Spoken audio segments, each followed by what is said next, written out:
ಕೃಷ್ಣಂ ವಂದೇ ಜಗದ್ಗುರು. ನಮಸ್ಕಾರ ವೀಕ್ಷಕರೇ. ಸುಳ್ಳು, ಮೋಸ, ದ್ರೋಹ, ವಂಚನೆ ದೇವರ ಬಳಿ ಸಾಲ ಮಾಡಿದಂತೆ. ಒಂದಲ್ಲ ಒಂದು ದಿನ ಬಡ್ಡಿ ಸಮೇತ ಕಟ್ಟಲೇಬೇಕು. ಸತ್ಯ, ಧರ್ಮ, ನ್ಯಾಯ, ನೀತಿಗಳನ್ನು ದೇವರ ಉಳಿತಾಯ ಖಾತೆಗೆ ಜಮಾ ಮಾಡಿದಂತೆ. ಕಷ್ಟ ಕಾಲದಲ್ಲಿ ಇವೇ ನಮಗೆ ಸಹಾಯಕ್ಕೆ ಬರುತ್ತೆ.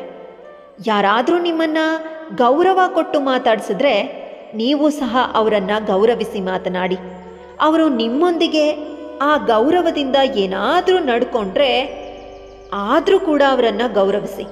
ಯಾಕಂದರೆ ಅವರಿಗೋಸ್ಕರ ನಿಮ್ಮಲ್ಲಿರುವ ಶ್ರೇಷ್ಠ ಗುಣವನ್ನು ನೀವ್ಯಾಕೆ ಕಳ್ಕೋತೀರಾ? ಯಾವಾಗೆಲ್ಲ ಸತ್ಯ ಮತ್ತು ಅಸತ್ಯದ ಮಧ್ಯೆ ಸಂಘರ್ಷ ಉಂಟಾಗುತ್ತೋ ಸತ್ಯ ಯಾವತ್ತಿಗೂ ಒಂಟಿಯಾಗಿ ನಿಲ್ಲುತ್ತೆ. ಅಸತ್ಯದ ಜೊತೆಗೆ ಜನಸಾಗರವೇ ಇರುತ್ತೆ. ಆದರೆ ಅಸತ್ಯದ ಎದುರು ಸತ್ಯಕ್ಕೆ ಜಯ ಸಿಕ್ಕೇ ಸಿಗುತ್ತದೆ. ಇದೇ ನಿಶ್ಚಿತ. ಈ ನೀತಿಯನ್ನು ಬಲ್ಲವನು ತನಗೆ ಅನುಕೂಲ ಕಾಲದಲ್ಲಿ ಆನೆಯಂತೆ ಮುದುಡಿ ಕುಳಿತುಕೊಳ್ಳಬೇಕು. ಏಟುಗಳನ್ನು ಸಹ ಸಹಿಸಿಕೊಳ್ಳಬೇಕು. ಸರಿಯಾದ ಕಾಲ ಬಂದಾಗ ಕ್ರೂರ ಸರ್ಪದಂತೆ ಎದ್ದು ನಿಲ್ಲಬೇಕು. ಮಾನವೀಯತೆ ತುಂಬಿರುವ ಮನುಷ್ಯನ ಯೋಚನೆಗಳು ಹೀಗಿರುತ್ತದೆ: ನನಗೆ ಬಂದಂತಹ ದುಃಖವಾಗಲಿ, ನೋವಾಗಲಿ, ನಿರಾಸೆಗಳಾಗಲಿ ಬೇರೆ ಯಾರಿಗೂ ಬಾರದೇ ಇರಲಿ ಅಂತ. ಹಾಗೇ ನನಗೆ ಸಿಕ್ಕಿರುವಂತಹ ಸುಖ, ಸಂತೋಷ, ಗೆಲುವು, ನೆಮ್ಮದಿ, ಹಣ ಎಲ್ಲರಿಗೂ ಸಿಗುವಂತಾಗಲಿ ಅಂತ ಬೇಡಿಕೊಳ್ಳುತ್ತಾರೆ. 1,00,000ಕ್ಕೆ 1 ರೂಪಾಯಿ ಕಡಿಮೆ ಆದರೂ ಅದು ಲಕ್ಷ ಅಂತ ಅನ್ನಿಸ್ಕೊಳ್ಳೋದಿಲ್ಲ. ಹಾಗೆಯೇ ನಾವು ಎಷ್ಟೇ ಸಂಪಾದನೆ ಮಾಡಿದ್ರೂ ಸಂಬಂಧದಲ್ಲಿ ಪ್ರೀತಿ, ದೇವರಲ್ಲಿ ಭಕ್ತಿ ಇಲ್ಲದೆ ಹೋದರೆ ಆ ಬದುಕು ಅಪೂರ್ಣ ಅಂತ ಅನ್ನಿಸ್ಕೊಳ್ಳೋದಿಲ್ಲ, ಪೂರ್ಣ ಅಂತ ಅನ್ನಿಸ್ಕೊಳ್ಳೋದಿಲ್ಲ.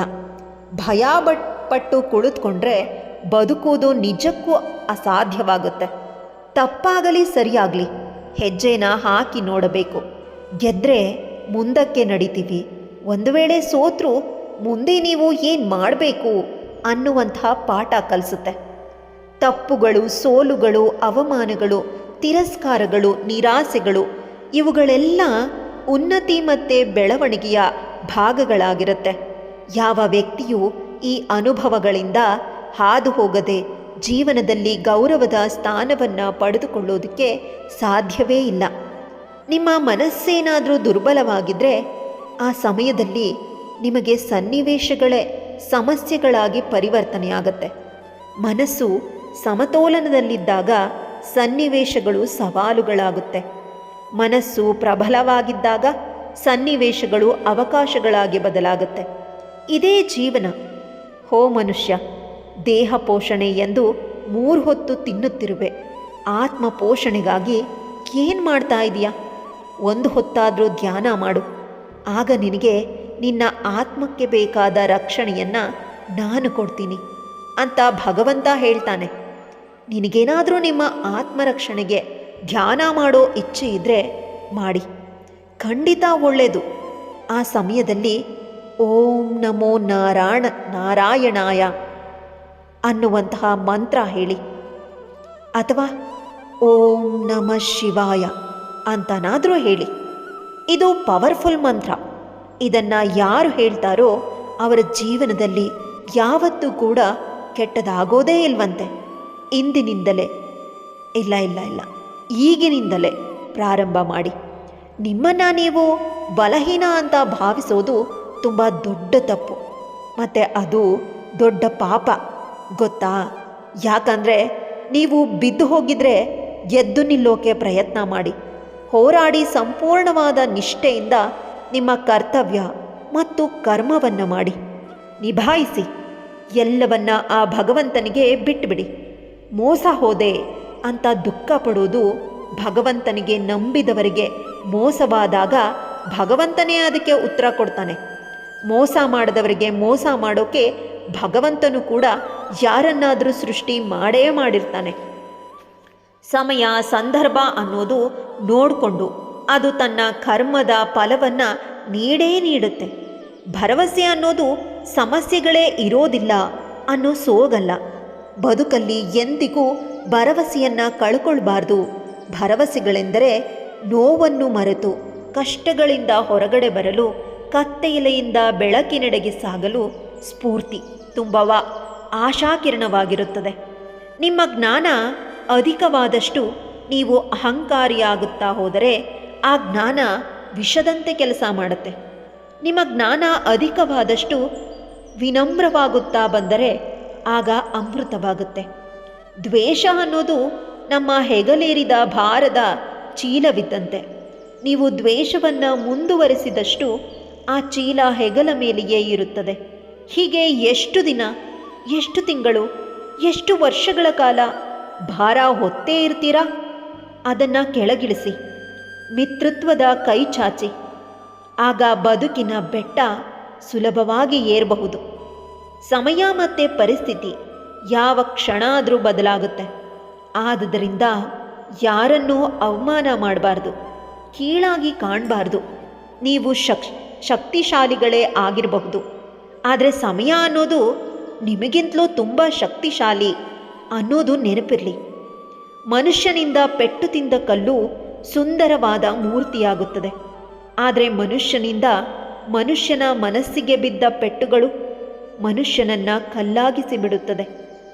ಯಾರು ತಮ್ಮ ಮಾತಿನ ಬಗ್ಗೆ ದೃಢವಾಗಿರುತ್ತಾರೋ, ತಮ್ಮ ಮನಸ್ಸಿನ ಮಾತನ್ನು ಕೇಳುತ್ತಾರೋ ಅವರು ಅದನ್ನೇ ಮಾಡುತ್ತಾರೆ. ಅವರು ಈ ಪ್ರಪಂಚದಲ್ಲಿ ಸ್ವತಂತ್ರವಾಗಿ ಇರುತ್ತಾರೆ. ಯಾರು ಬೇರೆಯವರು ಹೇಳುವುದನ್ನು ಕೇಳುತ್ತಾರೆಯೋ, ಯಾವಾಗ ಯೋಚನೆ ಮಾಡುವುದಿಲ್ಲವೋ ಅವರು ಬಂದಿಯಾಗಿ ಬೀಳುತ್ತಾರೆ.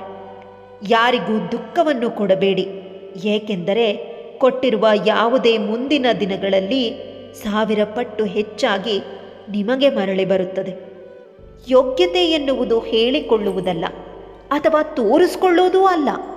ನಾವಾಡುವ ಒಳ್ಳೆಯ ಮಾತು ಹಾಗೂ ಮಾಡುವ ಒಳ್ಳೆಯ ಕಾರ್ಯ ಬೇರೆಯವರ ಅನುಭವಕ್ಕೆ ಬರುವಂತಹದ್ದು. ಆದರೆ ನಿಜವಾದ ಯೋಗ್ಯತೆ ಪ್ರೀತಿ ತುಂಬಿರುವ ಕಣ್ಣುಗಳು, ಶ್ರದ್ಧೆಯಿಂದ ಬಾಗಿರುವ ಶೀಲ, ಸಹಾಯಕ್ಕಾಗಿ ಸದಾ ಸಿದ್ಧವಿರುವ ಕೈಗಳು, ಸನ್ಮಾರ್ಗದಲ್ಲಿ ನಡೆಯುವ ಕಾಲಗಳು, ಸತ್ಯವನ್ನೇ ನುಡಿಯುವ ನಾಲಿಗೆ, ಇವುಗಳು ಪರಮಾತ್ಮನಿಗೆ ಅತಿ ಪ್ರಿಯವಾದ ಅಂಶಗಳು. ಕೋಪವೇ ಮನುಷ್ಯನ ದೊಡ್ಡ ಶತ್ರು. ಕೋಪದಿಂದ ಯಾವುದೇ ಒಬ್ಬ ವ್ಯಕ್ತಿ ಇಂದ್ರಿಯಗಳ ಸ್ಥಿರತೆಯನ್ನು ಕಳ್ಕೊಂಡ್ಬಿಡ್ತಾನೆ. ಕೋಪದಲ್ಲಿ ಕತ್ತರಿಸಿಕೊಂಡ ಮೂಗು ಮತ್ತೆ ಬಾರದು ಎಂಬಂತೆ. ಆತ ಕೋಪದಲ್ಲಿದ್ದಾಗ ಯಾವ ಕೆಲಸ ಮಾಡ್ತಾ ಇದ್ದೀನಿ ಎಂಬುದು ಆತನ ಅರಿವಿಗೆ ಬರುವುದಿಲ್ಲ. ಆದ್ದರಿಂದ ಕೋಪವನ್ನು ನಿಯಂತ್ರಿಸಲು ಪ್ರಯತ್ನಿಸಿ. ಸಿಕ್ಕಿದ್ದನ್ನು ತೃಪ್ತಿಯಿಂದ ಬಾಳಬೇಕು. ಸಿಗದೇ ಇರುವುದನ್ನು ಜಾಸ್ತಿ ಚಿಂತಿಸಿ ಕೊರಗಬಾರದು. ಸಿಗದದ್ದು ಮರೆತು ಖುಷಿಯಿಂದ ಬದುಕಬೇಕು. ಇಂದು ಸಿಕ್ಕಿದ್ದು ನಾಳೆ ಕೈಜಾರಿಯೂ ಹೋಗಬಹುದು. ಇಂದು ಸಿಕ್ಕದ್ದು ನಾಳೆ ಒಲಿದು ಬರಬಹುದು. ಯೋಗವಿದ್ದಂತೆ ಭೋಗವೂ ಇರುತ್ತದೆ.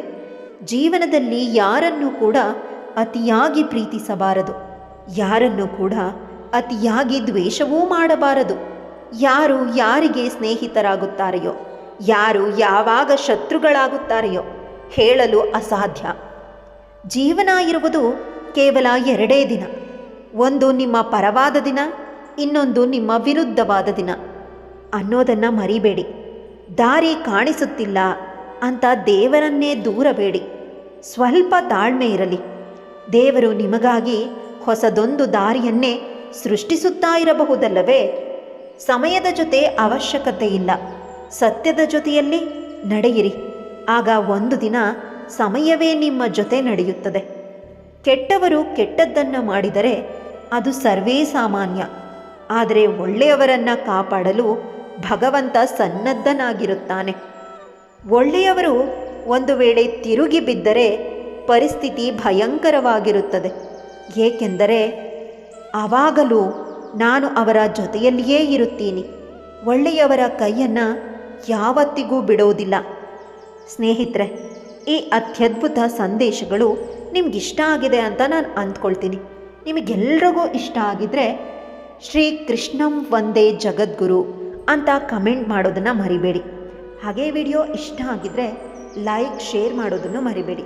ನಮ್ಮ ಯೂಟ್ಯೂಬ್ ಚಾನಲ್ಗೆ ಸಬ್ಸ್ಕ್ರೈಬ್ ಮಾಡಿಕೊಂಡು ವಿಡಿಯೋನ ಕೇಳ್ತಾ ಹೋಗಿ. ಮತ್ತೊಮ್ಮೆ ಮೀಟ್ ಮಾಡೋಣ ಇನ್ನೊಂದು ಶ್ರೀಕೃಷ್ಣ ಸಂದೇಶದಲ್ಲಿ. ಧನ್ಯವಾದಗಳು.